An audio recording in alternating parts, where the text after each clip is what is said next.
Anduziba.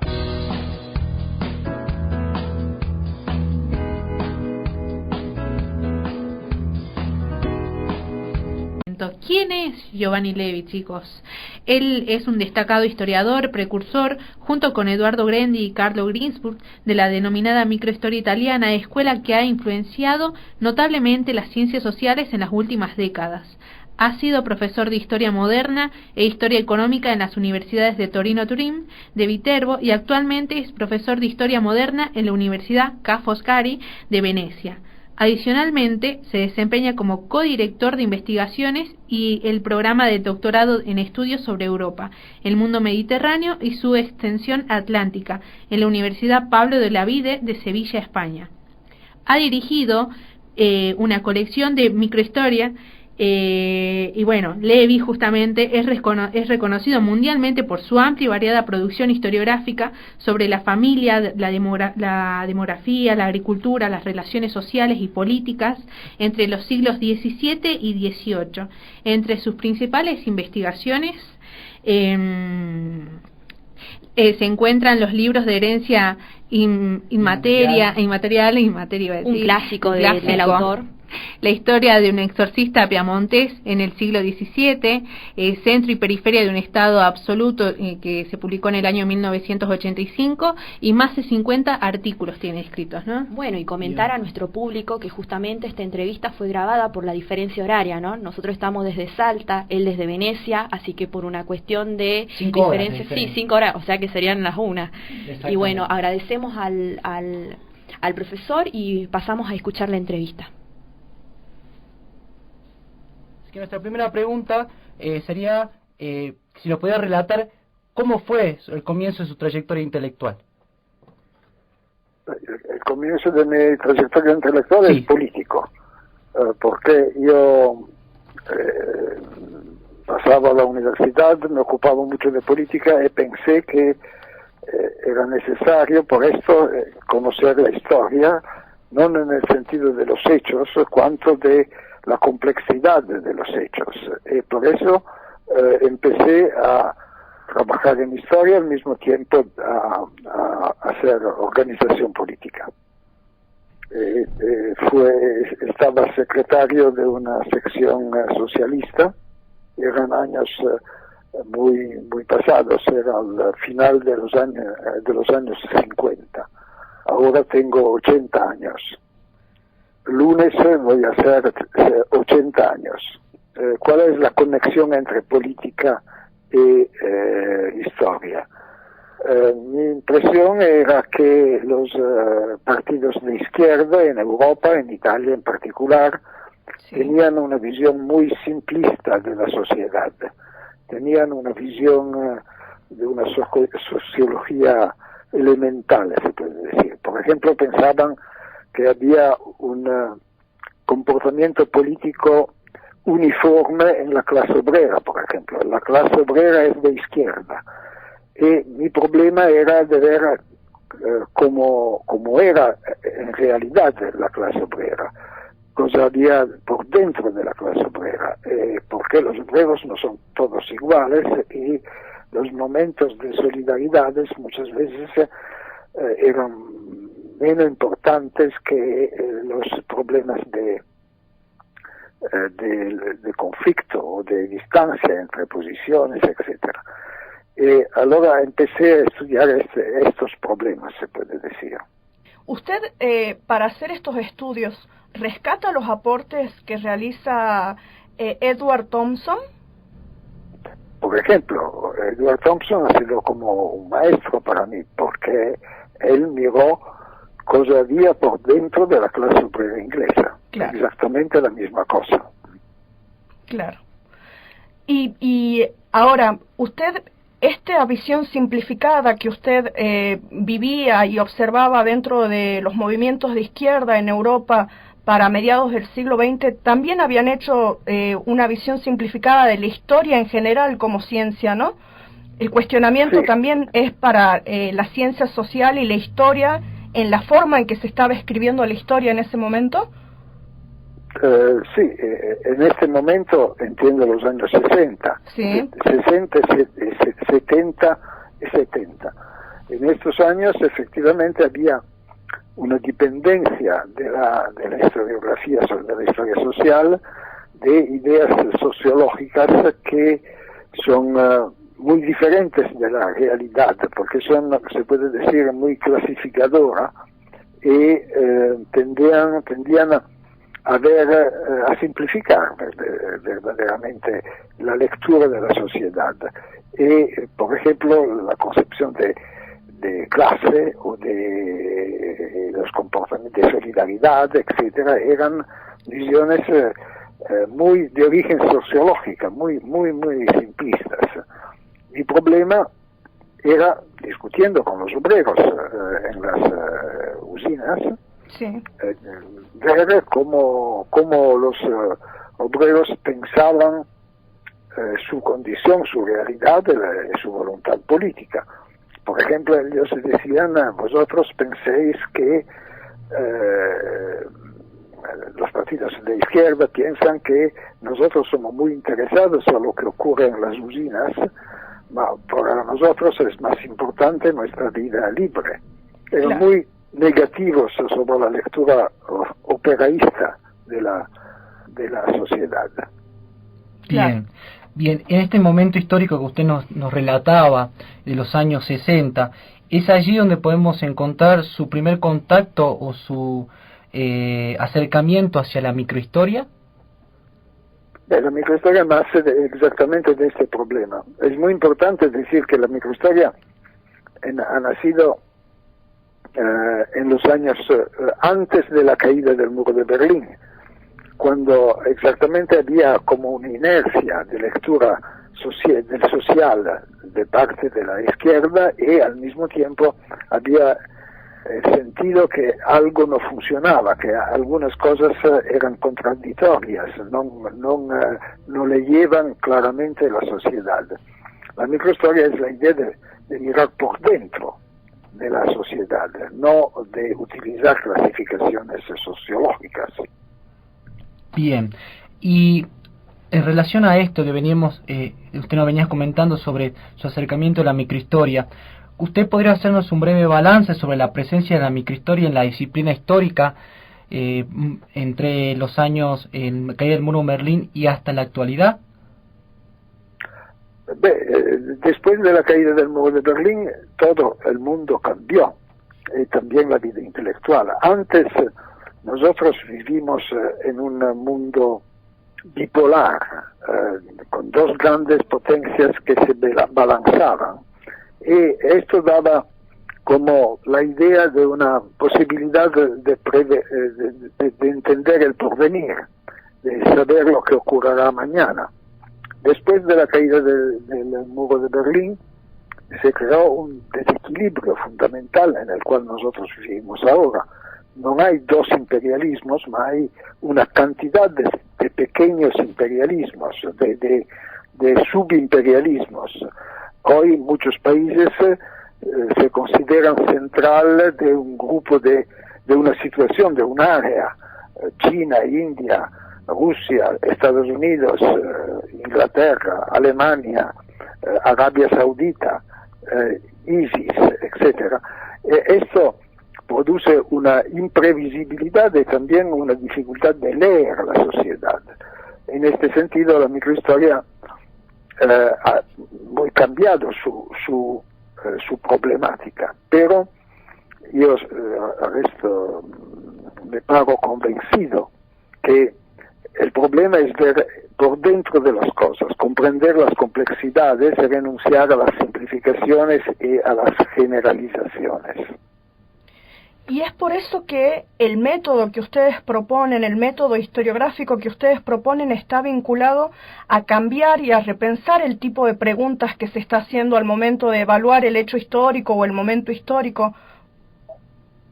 Sí, yo creo, por ejemplo, que sea, por simplificar, una estupidez la moda de la historia global. Sí. Porque la globalización es una cosa muy parcial y al mismo tiempo ha producido grandes resistencias, perché è una globalizzazione dell'informazione, è una globalizzazione del sistema financiero, ma non è una globalización política ni social.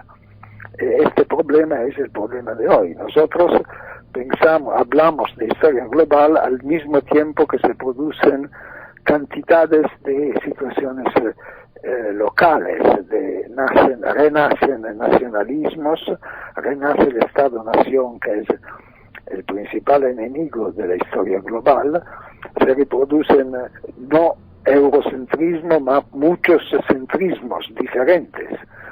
Y esto implica que nosotros debemos trabajar mucho sobre la complejidad de las situaciones y no solo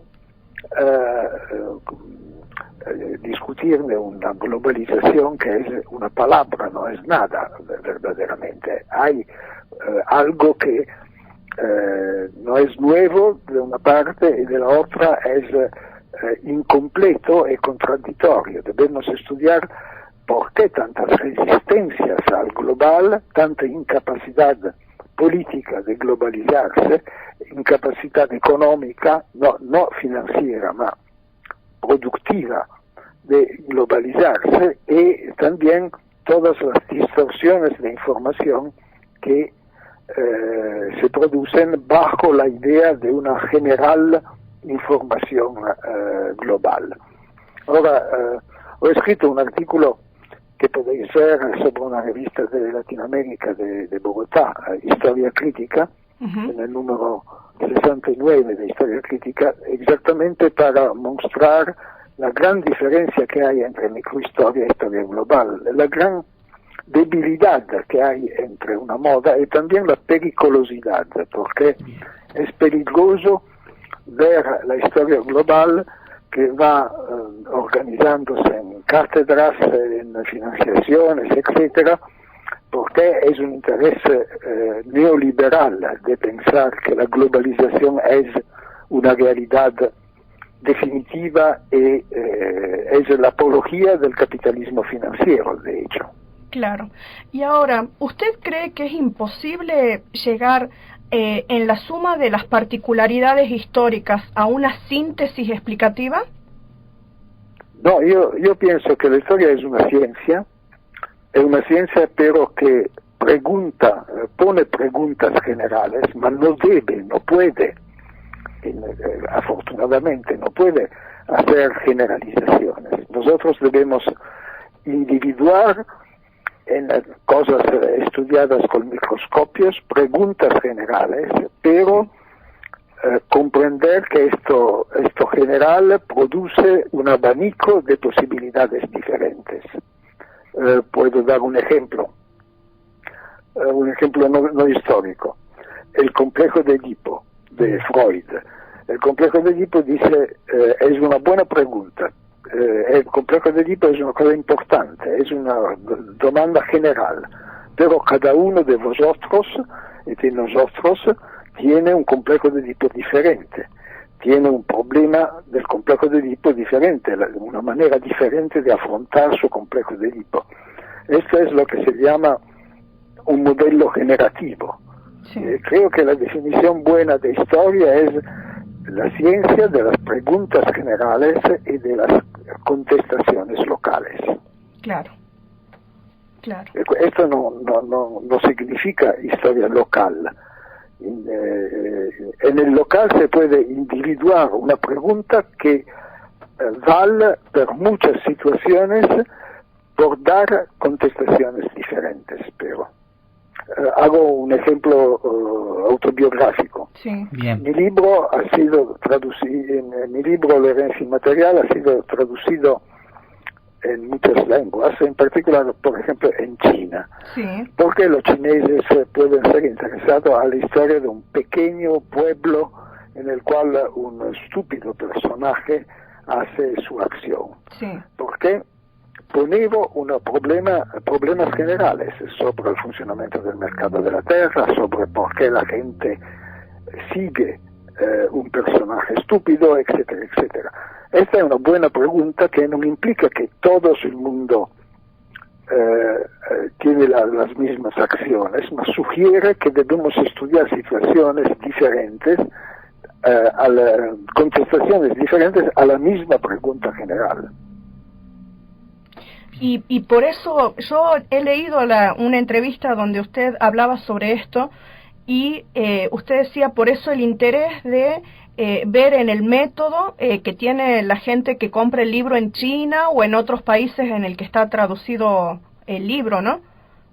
Sí, appunto, el interés es que estas preguntas que se ha puesto el señor Levi en Italia, en un pequeño pueblo, en un momento específico, si ponemos las mismas preguntas en nuestra situación, tendremos contestaciones diferentes, pero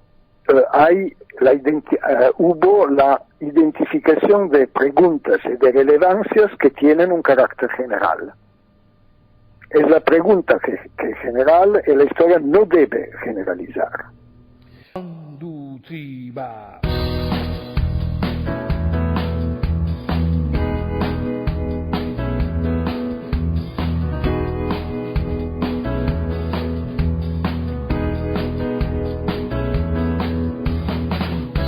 Cuando nos recordamos lo que nos pasa, nos puede suceder. Continuamos en esto que es Clio Dialoga por la 93.9 Radio Universidad Nacional de Salta. Y seguimos con la segunda parte de la entrevista a Giovanni Levi. Nos queman las palabras.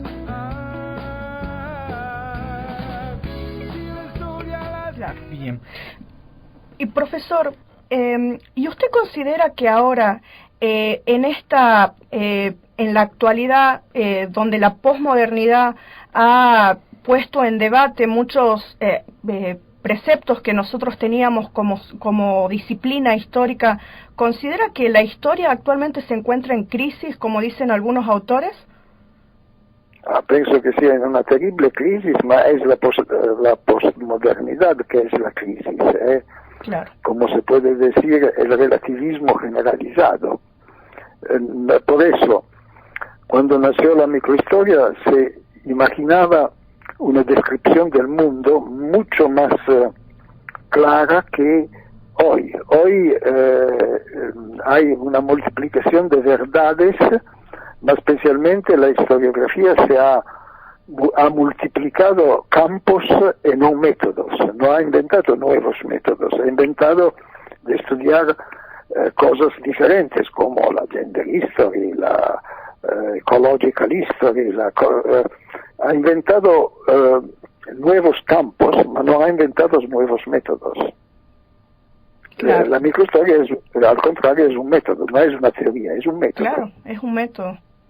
Bien, y en función de lo que usted venía desarrollando en cuanto, bueno, a las nuevas aperturas de campos, pero no hacia las nuevas teorías metodológicas o nuevas metodologías para poder investigar, ¿cuál cree usted que es la función de la historia en este presente histórico?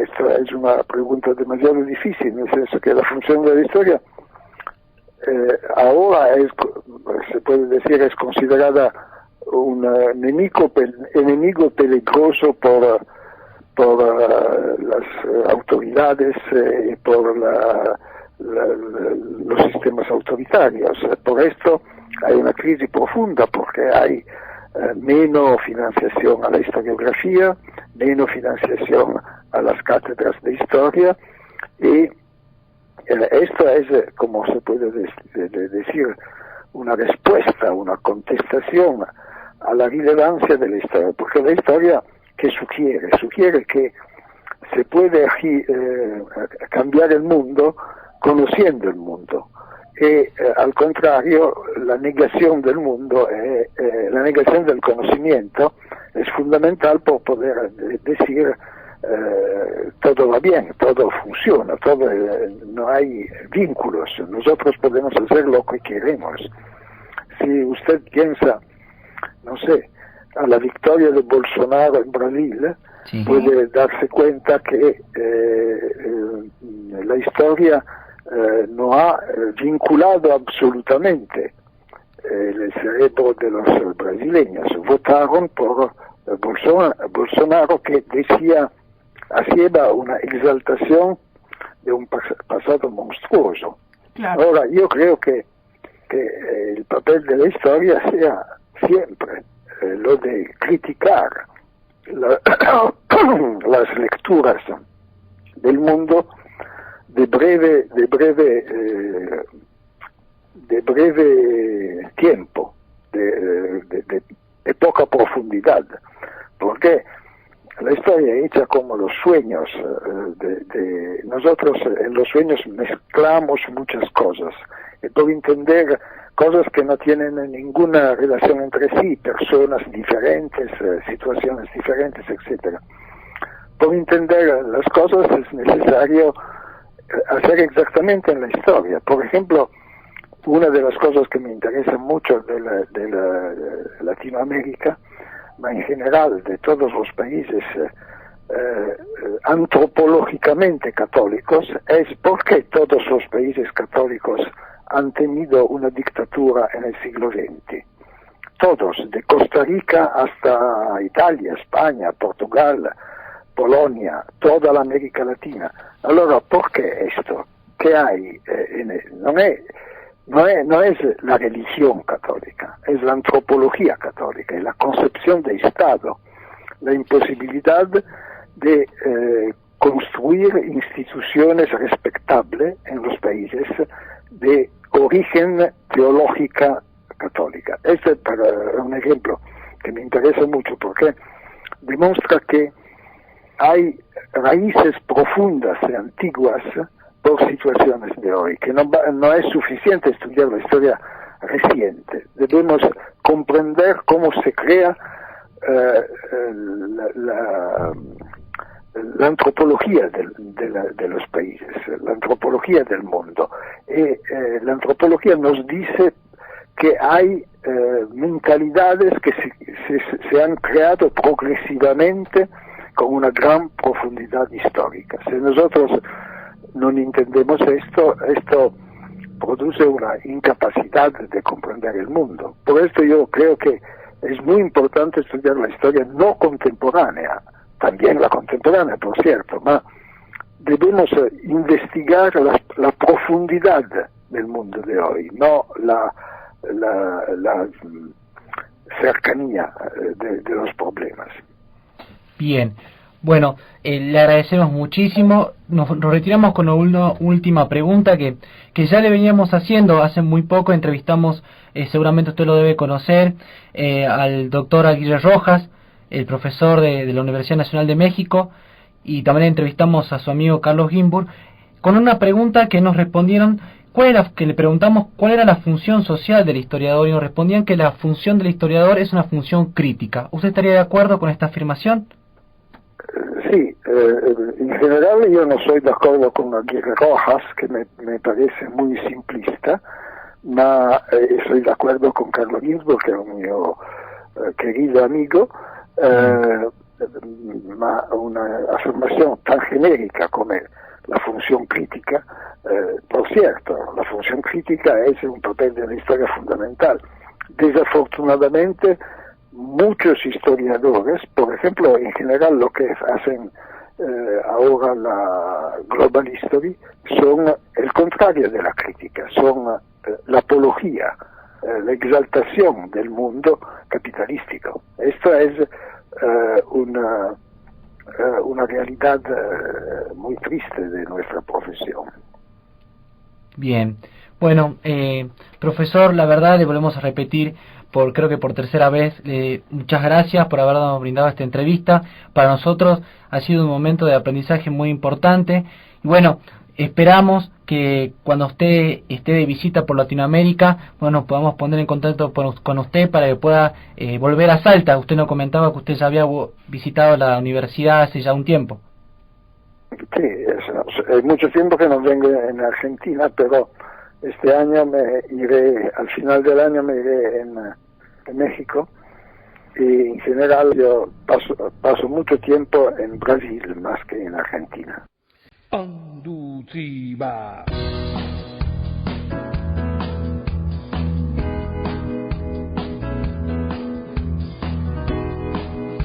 me parecía interesante remarcarle y contarle nuevamente a la audiencia cuál es el sentido de nuestro programa en la radio, y justamente tenía que ver con esto, ¿no? Poder analizar un poco las trayectorias intelectuales de aquellos historiadores o intelectuales de distintas áreas, para ver cómo están produciendo el conocimiento que nosotros leemos y que se difunde en general, ¿no? Porque tenemos que tener en cuenta que un intelectual o un autor es una persona que está en un determinado lugar, en un momento histórico, que era lo que tratábamos de preguntarle a Giovanni Levi, que era cómo él había empezado su acercamiento a la historia, en qué contexto, y él remarcándonos que él era un militante político, ¿no? Un militante social, un militante político, y que el interés de él por entender esa sociedad en la que estaba viviendo lo llevó a estudiar historia, ¿no? Muy parecido a, hoy teníamos una clase, exactamente, ¿no? Una clase al respecto de los intelectuales en la carrera de historia, y hablábamos de esto, que no puede estar separado la actividad intelectual de la praxis, ¿no? De lo social. Totalmente, y se puede ver claramente cuando hacemos la entrevista de cómo él, en función de su trayectoria intelectual, sus diferentes estudios, los diferentes análisis, diferentes obras que él va creando, produciendo, va muy de la mano al contexto histórico que va viviendo, ¿no? Como el 60, el 70, el 80 y la realidad que está viviendo a manera general. Sin embargo, creo que también hace un rescate, ¿no? De esta idea de pensar, y esa crítica que le hace a la Global History, de pensar en cosas generales, en preguntas generales, ¿sí? Y tener respuestas generales. Cuando dice que la respuesta está en las cuestiones locales, porque de ahí parte también una nueva idea, una nueva mirada de ver la historia. Pero él dice, hay respuestas que pueden hacerse en todos los lugares del mundo. Exactamente. Y que pueden tener una respuesta local, ¿no? No, en realidad habla de una pregunta general, claro, que el historiador debería de partir, y bueno, y las respuestas dependen del lugar o del contexto, ¿no? En que se desarrolla. Justamente por eso elegimos, ¿no? La temática de nuestro programa, porque creo que es la pregunta disparadora y que nos hace pensar metodológicamente, ¿no? A nosotros dentro de nuestras investigaciones. Y también rescatar, ¿no? Él como precursor de la microhistoria, que él sostiene, ¿no? Que es la idea de mirar esta sociedad por dentro, ¿no? Sí. Bajar esta visión, y no lo ve como una teoría, sino que aclara, justamente, porque es varios de los debates que llevamos en las distintas cátedras, ¿no? De la carrera de historia, si es una metodología, es una teoría, y todas estas cuestiones, ¿no? Un debate bastante amplio que él en esta breve entrevista ha podido sanear bastante bien las preguntas que hicimos, y sobre todo empezar a interpretar y a dar bastantes respuestas concretas. Creo que también es muy importante lo que él remarca con respecto a la microhistoria, ¿no?